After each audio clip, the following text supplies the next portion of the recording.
Who's wrong and who's wronger? In this corner, followed by millions, James the Exploding Unicorn Breakwell. And in that corner, ignored by millions, Steve Dash Rinko Levens.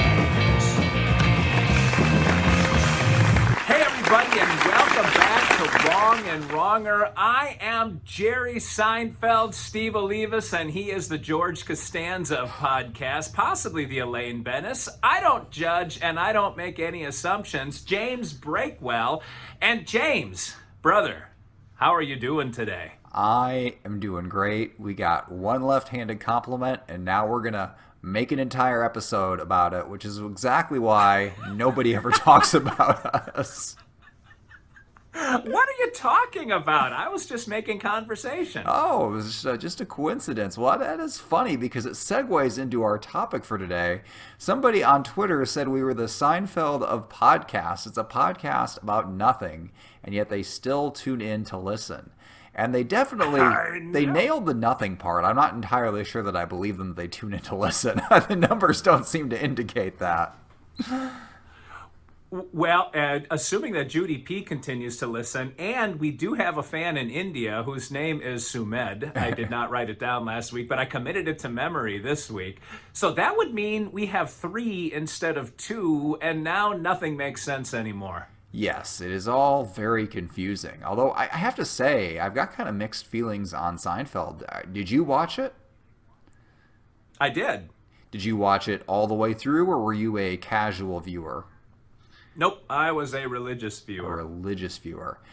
I had a hard time with Seinfeld for a long time. I didn't really see much of it till it was in syndication, because I didn't understand how I was supposed to relate to the characters. Like, I saw these horrible characters doing horrible things and bad things happening to them, and it was like, you get this secondhand embarrassment. Like, I can't take this. I'm a sensitive human being. And then it was actually in a description for another TV show. There was, have you ever seen It's Always Sunny in Philadelphia? No, I have not. I've heard it's excellent. Yeah, I was reading a review or analysis about that, and they said you're supposed to hate these characters and root against them. It's like Seinfeld. And then it all kicked into place. And I was like, oh, if I go into Seinfeld rooting against these characters rather than trying to empathize with them, the secondhand embarrassment goes away and it all makes sense. And in that sense, we are kind of like Seinfeld, because I come here every day rooting against you, because if I didn't, the secondhand embarrassment would simply kill me. First of all, James, I find it hard to believe that you could ever be first-hand embarrassed. So the fact that you have even a sliver of second-hand embarrassment is shocking. I didn't know you had that gene. But second of all, Seinfeld, it's comedy for smart people. So I do understand that you would have a little bit of difficulty finding your way through it. But as far as being pure evil and doing horrible things, I would think that you could relate to all of the characters and think this is a Breakwellian world that we've created at this flat in Manhattan. But I'll tell you this, James, we might be Seinfeld, but we're not friends. Although I am a beautiful, beautiful person like Jennifer Aniston, but like the dude version of Jennifer Aniston. And I suppose I could be like Seinfeld. I'm not sure where you would fit in, although physically you do resemble Michael Richards more than George Costanza. You know, actually, you've never seen my dad. My dad looks a lot like Jerry Seinfeld, not with the hair. My dad is like he's a weird mix. It's Jerry Seinfeld, Tim Allen, and Hugh Laurie from House. You know, they've all kind of got that same jowly look, and my dad is kind of an amalgamation. Like, if you were to make a Venn diagram, he's kind of in the middle of them, probably closer to the Tim Allen and Jerry Seinfeld side of that. So I do see a little bit of my dad every time I watch that show, except that they act nothing alike at all. As far as the embarrassment, like, I can deal with firsthand embarrassment all day. As long as I am in the driver's seat and I control when I experience that embarrassment, I am perfectly fine. When other people do, it's like when you watch a YouTube video of somebody getting hurt. There's a line between this is entertaining and this is awful, and I'm just gonna gasp. And that's what I feel like I'm going through. Like even with like videos, if I control the video and I edit it and stuff, I go through and I watch it all and I analyze it and I make it perfect, or as perfect as anything with me in it can be, which is not that perfect at all. If I do a video for somebody else, for some company or something like that, I will never ever watch it. I never have. I never will. Because I don't have any control over that. There's nothing I can do. I feel like watching myself, I'll get secondhand embarrassment, so I just let it go. You can't watch yourself on TV, basically? I watch myself if I'm the one doing the editing, if I'm in control. But like if I go on a news segment for somebody else, I never watch it. Never have. Wow.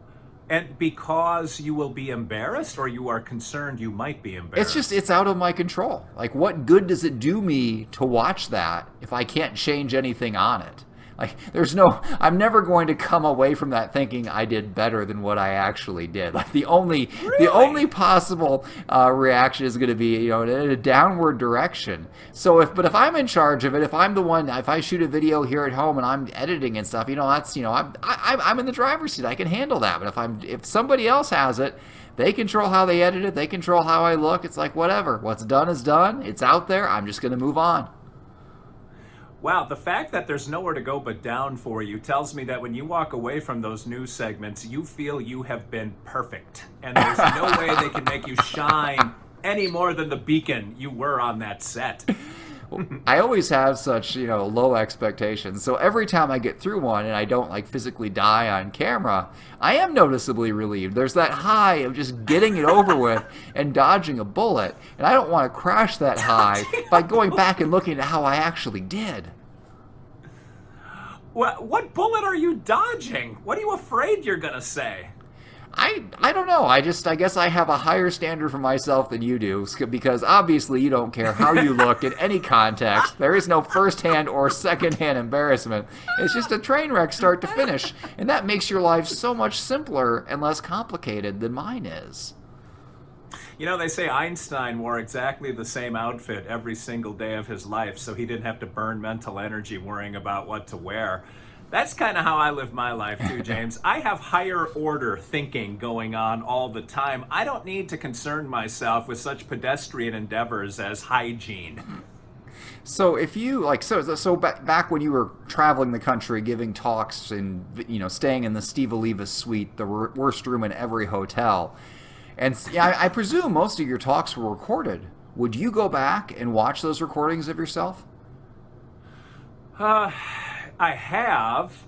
It's sort of like this show. There's so many of them. At some point, you just give up on it. But I will say, my overall impression is, God, that guy is fat. That's the way that I look at those old videos of myself. So I scrutinize, I body shame myself whenever I see me on camera. Back in the day, Well, obviously now, because you're, svelte, and thanks to my dietary tips, which you ignored and then took from somebody else, you're obviously in your physical prime again. So presumably that won't be a problem for you anymore. There's a Jim Gaffigan joke, which I've told a few times, which is relevant for me, not for you. But Gaffigan talks about, when I start losing weight, I never tell anybody, because I know inside they're thinking, but he's still fat. That's sort of where I'm at. Like, I was a bigger dude, but that doesn't mean I'm a svelte Breakwellian dude today. So, yes, I am lesser of the person that I was when I was making those videos over a year ago. So this is interesting, because if you look at yourself and say, man, that guy's fat, it tells me that your mental image of yourself is something other than what you are now. So who is the Steve Olivas in Steve Olivas's head? What does that guy look like? Buff, beefcake, brawny. I'm trying to think of other B words so I can continue the alliteration chain here. Now it's funny. I don't see myself as bald as being as bald as I apparently am either, because I don't know. I have this dysmorphic in a positive direction disorder, and maybe that gives me the confidence to actually step outside every day and face the rest of the world. Because inside my head, I'm playing the theme from Top Gun. But outside, people look at me and they're hearing like Baby Elephant Walk by Henry Mancini, the Mancini guy going on. But that disconnect is fine with me because I live in a perfumed cloud of bliss. I find it funny that you think of yourself as bald or going bald because you have so much hair everywhere. It might not be where you want it, but you're kind of Robin Williams-esque. It's been a while since I've seen you, but I seem to recall a lot of hair, including on your head. It's long and curly. Don't you have a mullet or a super mullet at this point? Yes, I do, baby. I remember the first time I saw the top of my head, and I started losing like the crown of my head when I was in my early 20s. And when I was 25 and a doctoral student, we had to video ourselves doing like practice counseling therapy sessions. And there was a camera mounted like in the upper corner of the ceiling looking down.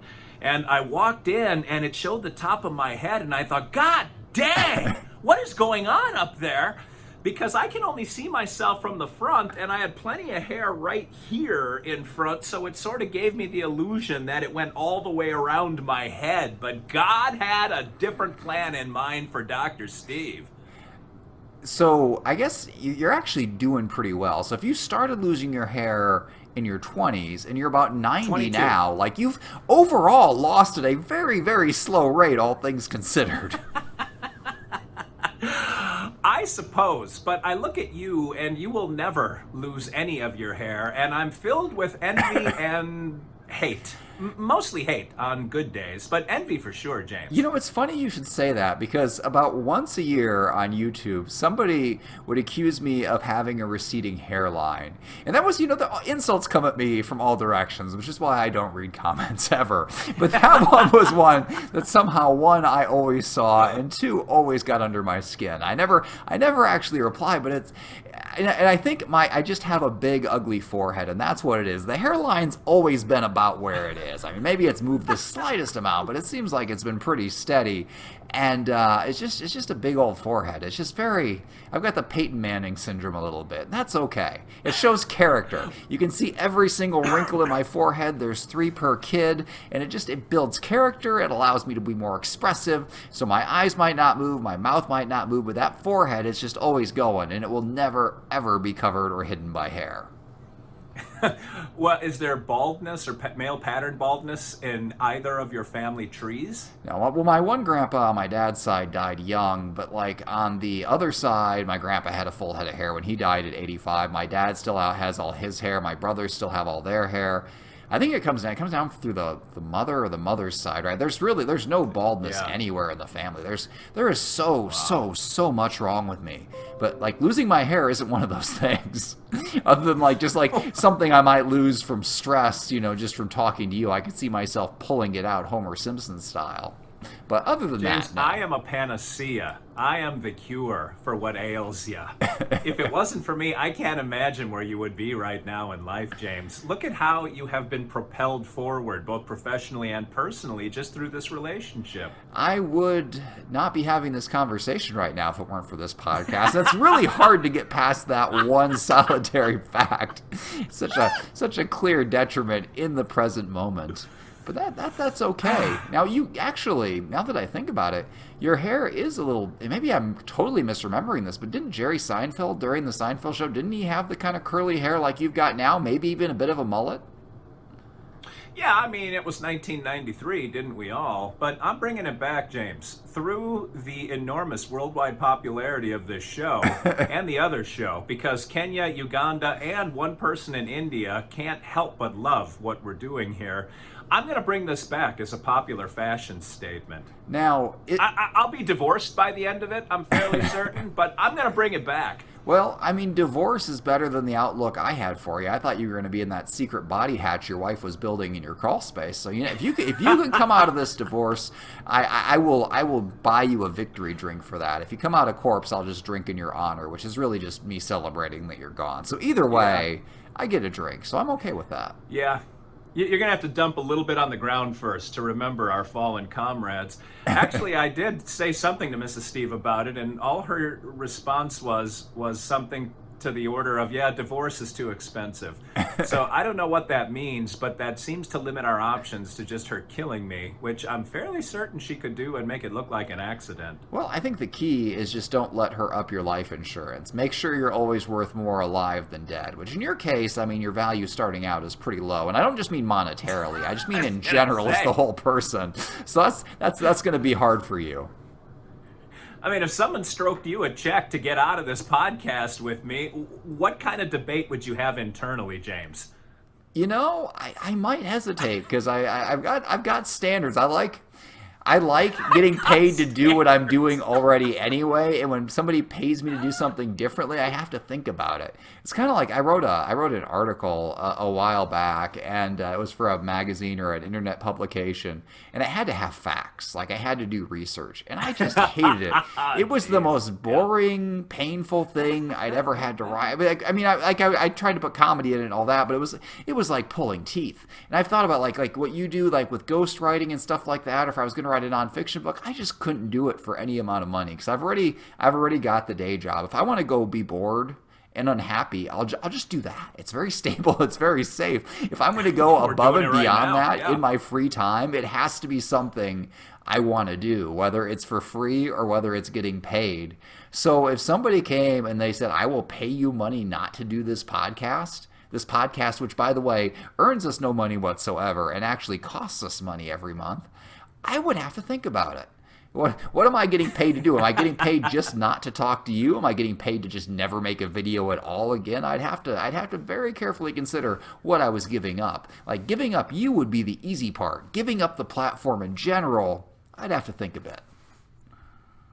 Well, now, you approached me to be on the show with you. Was I like the fourth person that you approached? Like, who was up toward the top of your depth chart when it came to co-hosting with the esteemed James Breakwell? There was nobody before you, and there is nobody else in the lineup. And this is based entirely on me being a guest on your show and my mom giving me a compliment about how relaxed I sounded when I was insulting you. And those two things, like, there's got to be something to this.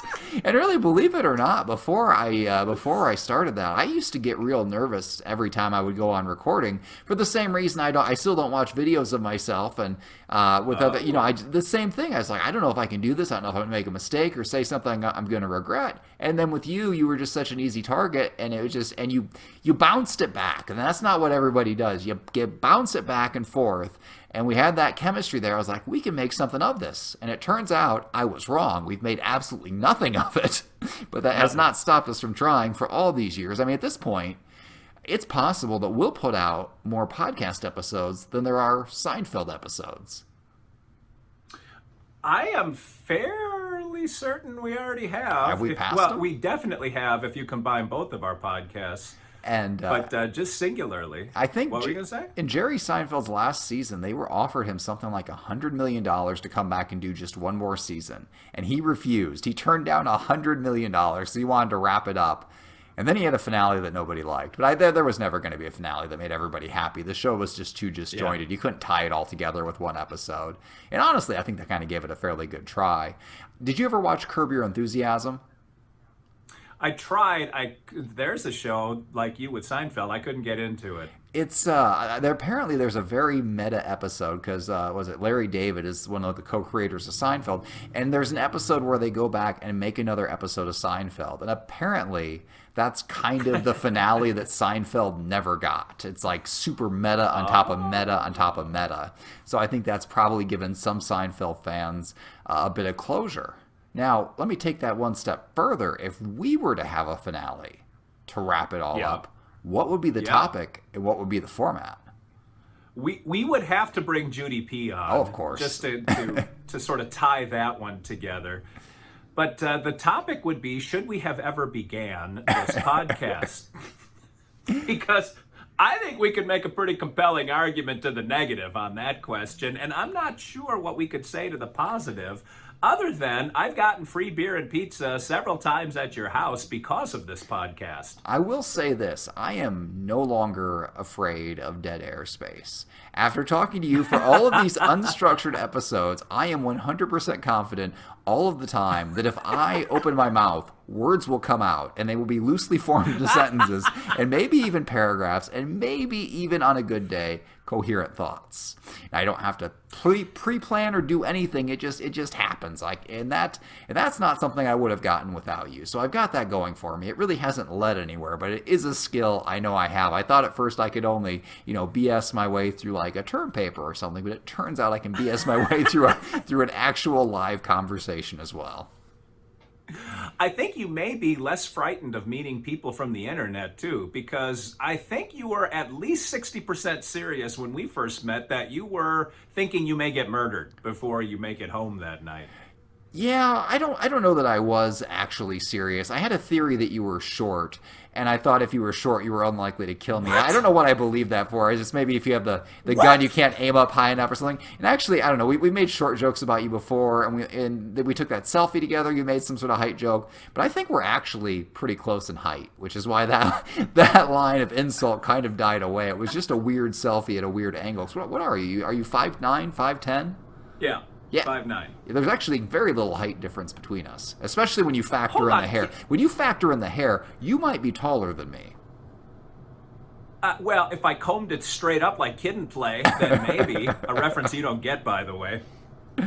Can we get back to if you're short, you won't murder me? Like, how does that even connect those dots in your mind, James? Well, I'm taller and I have longer legs, and I just figure I can run away, or I can see over your head to locate safety or to make eye contact with somebody who can come for help. Just short people never get any respect. That's how the world is, Steve. So if you were a short murderer, wow, I was gonna underestimate you completely. That was my game plan. I was just gonna roll with it. And at the very least, if I died, you could know, or I would know that I died disrespecting your height, and that would make me feel better as I went down. And you died as a low probability statistic because you were murdered by a short person, ergo you would be elevated in terms of your historical importance. I don't know if it's really fair to call you short, though. Isn't the average American male 5'9" or 5'10"? I think you are like exactly at the average. Yeah, but that's not... How tall I really am is not relevant to the conversation because your perception was I was short and therefore could not possibly be a murderer. Full disclosure, I have no idea if I knew you were short or tall. I don't think I had any evidence. I mean, how would I even know? It would have never come up in conversation. It would have not come up on the podcast. I don't think you've ever posted a full body shot like head to toe. You post those horrifying close-up selfies of your face with the state capitol behind them, but like I can't compare your height to the state capitol. That's really not a good reference point. Yeah, there's a quarter in the picture for scale, just to show the difference. How tall? You're 6'2", aren't you?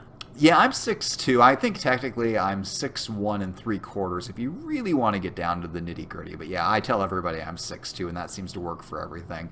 And I don't feel There's a 5-inch gap there. There's a bit of a difference. It's more than what you're making it to be. Yeah, but then when you sit down, I mean, it goes away because all my height is in my legs. My torso is very much standard length. So, and plus, I'm very fond of slouching. So at a table, I'm probably below you, especially because I don't want to be seen with you in public. So then I really, really slouch, and then you've definitely got the upper hand. So, in a correction to the lies I told a few minutes ago, I don't think I did know you were short or assume you were short. And getting murdered on the internet, you were the very first person from the internet I ever met face to face. So you never know. There's definitely a question mark there. And since then, I've met people who've paid me from the internet. Conventions and gigs and things like that. But I don't think I've ever gone out and just like met a colleague or a friend or an acquaintance from Twitter. You were the only one. I just met one last week in Louisville. He came out to run the camera for me at the game. So I still meet people as I'm out and about in the world. And in fact, tomorrow, one is coming through Nashville on a vacation from Oklahoma. We're going to have lunch together.